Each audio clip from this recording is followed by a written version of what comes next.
حرم تیرا سونا حرم.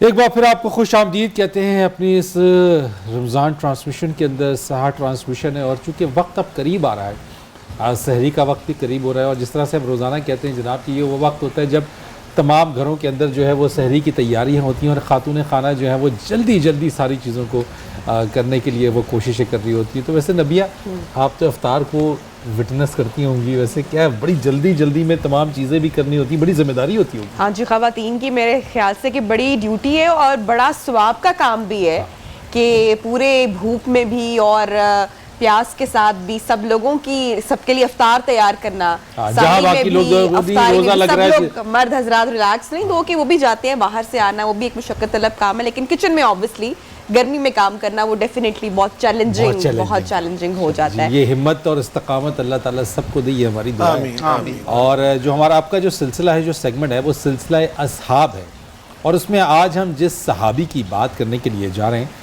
وہ ہیں حضرت سعید بن زید رضی اللہ تعالیٰ عنہ. جی, ان کے اوپر ہم گفتگو کرنے کے لیے جا رہے ہیں. تو نبیہ شاہ صاحب سے ہم آغاز کرتے ہیں. یقیناً حضرت سعید بن زید رضی اللہ تعالیٰ عنہ ان خوش نصیب صحابہ میں شمار ہوتے ہیں کہ جنہوں نے بالکل آغاز اسلام میں نبی پاک صلی اللہ علیہ وسلم کا کلمہ پڑھا, بلکہ بعض روایات میں نے پڑھا 13ویں نمبر پر جو نبی پاک صلی اللہ علیہ وسلم کے صحابی بنے وہ حضرت سعید بن زید ہے رضی اللہ تعالیٰ عنہ. اور نبی پاک صلی اللہ علیہ وسلم کے ساتھ ان کا خاندانی رشتہ بھی ہے, 9ویں پشت میں جا کر نبی پاک صلی اللہ علیہ وسلم کے دادا اور ان کے دادا ایک ہیں. نبی پاک یہ قریشی خاندان میں سے. تیسرا ان کا تعارف یہ ہے کہ حضرت عمر ابن خطاب رضی اللہ عنہ فاروق اعظم یہ ان کے چچا زاد بھائی بھی ہیں. حضرت زید اور ان کے جناب زید اور جناب خطاب آپس میں وہ بھائی تھے, تو یہ چچا زاد بھائی ہیں. اور دوسری بات یہ ہے کہ حضرت عمر فاروق کی ہمشیرہ حضرت فاطمہ بنت خطاب وہ ان کی بیوی تھی, اور ان کی ہمشیرہ حضرت عاتکہ وہ بھی صحابیہ بنی. عاتکہ بنت زید وہ حضرت عمر فاروق کی بیوی تھی, آپس میں ان کا یہ بھی رشتہ تھا. اور یہ سبب بنے یہ دونوں جو حضرت فاطمہ بنت خطاب پہلے انہوں نے اسلام قبول کیا ہے, پھر ان کے فوراً بعد حضرت سعید بن زید نے اسلام قبول کیا ہے, اور یہ دونوں ذریعہ بنے اپنے بھائی حضرت عمر ابن خطاب رضی اللہ عنہ کے اسلام لانے کے. وہ ہم نے بیان کیا تھا جب ہم ان کی بات کر رہے تھے. نبی کریم علیہ السلام نے 10 صحابہ کے نام لے کر فرمایا یہ جنتی دنیا کے اندر اعلان فرمایا. ابو بکر فی الجنہ و عمر فی الجنہ و عثمان فی الجنہ و علی فی الجنہ و طلحہ فی الجنہ و زبیر فی الجنہ و سعد بن ابی وقاص فی الجنہ و عبد الرحمن بن عوف فی الجنہ و ابو عبیدہ بن الجراح فی الجنہ. اور آخر میں اور راوی خود حضرت سعید ابن زید ہیں, فرماتے ہیں اگر تم مناسب سمجھو تو میں جو آخری 10واں ہے اس کا نام بھی لے لوں. لوگوں نے کہا جی لے لیں, تو فرمایا وہ سعید بن زید فی الجنہ, اپنا نام لیا کہ زید کے بیٹا سعید یہ بھی نبی پاک فرمایا یہ بھی جنتی ہے. شاہ صاحب کتنی پیاری آپ نے بات کی, مبشرہ کا بھی ذکر کیا. آپ صلی اللہ علیہ وسلم خود اپنی زبان پاک سے ان صحابیوں کا نام لے رہے ہیں جن کو جنت کی بشارت کر رہے ہیں, اور فرید اس کے باوجود جب ان کا دور خلافت آتا ہے تو وہی صحابی خلفائے راشدین خوف کھاتے ہیں کہ کہیں ناانصافی نہ ہو جائے, جن کو اللہ کے رسول نے بشارت دے دی جنت کی. یہ وہ مقام ہے. دیکھیں آج ہمارے پاس اگر کوئی چیز ہو اور ہمیں کوئی کہہ دے کہ آپ کو ہم نے یہ عہدہ دے دینا ہے یا آپ اس عہدے پہ, ہم سب سے پہلے سوچتے ہیں کہ کہاں ہم نے جا کے, اور پھر جب اس سے پہلے جب ہمیں اب وہ تو چلو ٹھیک ہے جو کیفیت ہوگی, اس کے بعد جب اس عہدے پہ براجمان ہو جاتے ہیں تو فائدہ کہاں سے اٹھانا وہ اس کی جو ہے وہ ہم وائلیشنز کرتے ہیں. اور نبی کریم صلی اللہ علیہ وآلہ وسلم اپنے جن صحابہ کرام کو دنیا میں بشارت دے رہے ہیں کہ جناب یہ جنتی ہیں, اور جب ان پہ خلافت کا جو بار آتا ہے تو اس کے باوجود وہ کتنا عدل اور انصاف سے کام لیتے ہیں. تو میں قربان جاؤں ان تمام چیزوں پر, اور یہی وہ تعلیم ہے. ڈاکٹر صاحب اس چیز کے اوپر ذرا آ جاتے ہیں, ذرا تھوڑا سا بتائیے گا کہ ان کے والد صاحب نے کیا دعا مانگی تھی, یہ ذرا بتائیے. اللہ اکبر. یہ حضرت زید جو تھے یہ ایمان اور حق کی تلاش میں مختلف جگہوں پہ جاتے رہے, اور آخر میں نبی کریم صلی اللہ علیہ وسلم کے پاس آتے روایات میں آتا ہے کہ وہ راستے میں پھر جو ہے نا وہ قتل کر دیے گئے. لیکن انہوں نے یہ کہا کہ مجھے تو نہیں مل سکا ظاہر ہے, لیکن انہوں نے کبھی شرک اور یہ چیز نہیں کی تھی حضرت زید نے. لیکن یہاں پہ انہوں نے یہ دعا کی اپنے کہ میں نہیں ہوں تو میرا جو ہے نا وہ بیٹا اس مقام کو جو ہے وہ پالے گا. اور حضرت سعید بالکل اس عمر میں جو جوانی کی عمر ہوتی ہے جس کو ہم ٹین ایج کہتے ہیں, اس عمر میں انہوں نے جو ہے نا وہ حق کو تلاش کر لیا اور نبی کریم صلی اللہ علیہ وسلم کے پاس پہنچ کر جو ہے نا وہ ایمان لائے. اور ایمان بھی ایسا لائے کہ جیسے بخاری صاحب نے فرمایا کہ دوسرے خلیفہ جو ایک مضبوط ترین انسان تھے ایمان میں, حضرت عمر رضی اللہ تعالیٰ عنہ کے ایمان لانے کا سبب بن گئے. یعنی اس قدر اللہ رب العزت نے ان کو یہ مقام عطا کیا. اور اس حال میں کہ جو ہے نا وہ مار بھی کھا رہے ہیں اپنے جو ہے نا وہ برادر ان لا سے, لیکن جو ہے نا وہ کہا کہ گواہی تو جو دے چکے ہیں اس سے پیچھے نہیں ہٹیں. تو یہ اتنا بڑا ان کا صدقہ جاریہ, خود باقی بھی جو جنت کی بشارت اور ساری چیز موجود ہے, لیکن یہ تو ایک بہت ہی کمال کی چیز ہے کہ عمر رضی اللہ تعالیٰ عنہ جیسا جو ہے نا بندہ وہ حضرت سعید بن زید رضی اللہ تعالیٰ عنہ کی وجہ سے ایمان لایا. ڈاکٹر صاحب ایک کالر ہمارے ساتھ ہیں, جی نبیہ کالر لے لیں. بالکل جی. نجیب اللہ سمرو صاحب ہمارے ساتھ ہیں جناب, جیکب آباد سے بتایا جا رہا ہے. السلام علیکم. السلام. جی نجیب اللہ صاحب. وعلیکم السلام. کیا حال ہے سر, ٹھیک ٹھاک جناب الحمدللہ, فرمائیے. بڑی مہربانی سر. میرا بخاری صاحب سے ایک سوال ہے. جی جی جی آواز بڑھا دیں ذرا. ہلو. جی جی فرمائے, سوال پوچھیے. جی جی جی میرا بخاری صاحب سے ایک سوال ہے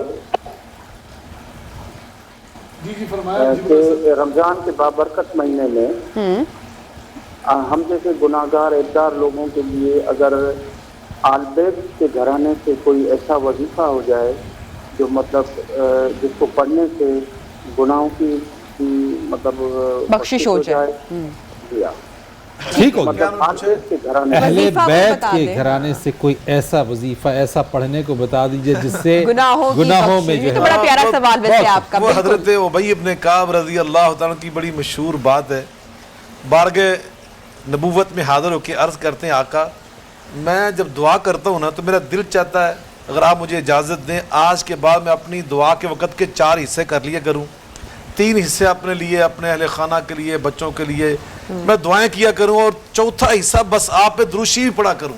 واہ. تو آپ نے فرمایا بہت اچھا تیرا عمل ہوگا, لیکن ان زدت فہو خیر لک, اگر تو زیادہ درود شریف پڑھتا تو زیادہ اچھا ہوتا. اس نے کہا پھر میں آج کے بعد نصف کرتا ہوں. آقا نے فرمایا ما شئت ان زدت فہو خیر لک, بھی تیری اپنی مرضی ہے, لیکن اگر تو درود شریف زیادہ پڑھ لیتا تو زیادہ اچھا ہوتا. بات چلتے چلتے یہاں پہنچ گئی کہ انہوں نے کہا اجعل لک صلاتی کلھا یا رسول اللہ صلی اللہ علیہ وسلم. آقا آج کے بعد میں نے دعائیں نہیں مانگا کرنی, میں نے اپنے گناہوں کی معافی اللہ سے نہیں مانگنی, میں نے کوئی اپنی تمنا آرزو اللہ کے سامنے پیش نہیں کرنی. مجھے دعا کا جب بھی ٹائم ملے گا نا میں بس آپ پر اور آپ کی آل پہ درود شریف پڑھا کروں گا. اللہم صلی علی محمد و علی محمد اللہم بارک علی محمد و علی محمد. میں بس آپ پر اور آپ کی آل پہ درود ہی پڑھا کروں گا. اب بتائیے میرا عمل کیسا رہے گا. تب میرے آقا نے جو فرمایا نا ہمارا ایمان تازہ ہو جائے گا. وہ سن کے آقا فرماتے اذن تکفا ہموں کا. میرا نجیب اللہ بھائی سمرو سن رہا ہے, آقا فرماتے اذن تکفا ہموں کا ویغفر لک ذنبک. اور جا میرے بھائی آج کے بعد درود شریف پڑھنے کی برکت سے بن مانگے اللہ تیری ساری مرادیں بھی پوری کر دے گا اور تیرے سارے گناہ بھی معاف کر دے گا. میں نے کہا گناہوں کی معافی. درود شریف پڑھنے سے ساری مرادیں بھی پوری ہو جاتی ہیں اور سارے گناہ معاف بھی ہو جاتے ہیں. اس کا مطلب یہ ہوا کہ دعا کے لیے جب ہاتھ اٹھائیں تو صرف درود پاک. میں کہتا ہوں اللہ کی قسم تجربہ کر کے دیکھ لیں. نبی پاک صلی اللہ علیہ وسلم نے فرمایا, حضرت شیخ الحدیث مولانا عطاء اللہ حنیف رحمۃ اللہ علیہ, ایک بڑا نام ہے, نسائی شریف کا انہوں نے حاشیہ لکھا عربی زبان میں, ان کی بڑی مایا ناز کتاب, اس کا نام ہے پیارے رسول صلی اللہ علیہ وسلم کی پیاری دعائیں. نام ہی کتنا پیارا ہے. اس میں انہوں نے اس درود شریف کو نقل کیا ہے کہ نبی حدیث پاک کو فرماتے ہیں کہ نبی پاک صلی اللہ علیہ وسلم فرماتے ہیں کہ جو مسلمان نماز فجر کے بعد اور نماز مغرب کے بعد سلام پھیر کر کسی سے کلام کرنے سے پہلے صرف اتنا درود شریف اللہم صلی علی محمد و علی محمد, صرف اتنا درود شریف اللہم صلی علی محمد و علی محمد 100 مرتبہ پڑھ لینا, 100 مرتبہ, میں اللہ کے رسول سے گارنٹی دیتا ہوں اللہ دنیا کی 30 حاجات اس کی پوری فرما دیتا. اللہ کیا اور 70 آخرت کی. وہ جو ڈاکٹر صاحب فرمایا تھا نا کہ لوگ آئیں گے, وہ بیچارہ مفلس آئے گا نیکیاں لے کر, لوگ ادھر سے آ جائیں گے ادھر سے آ جائیں گے. نہیں, وہ فرمایا میرے اوپر درود شریف پڑھنے والا, فرمایا کہ ایک بندہ وہ پل صراط پہ جب آئے گا نا نیکیاں کم ہوگی,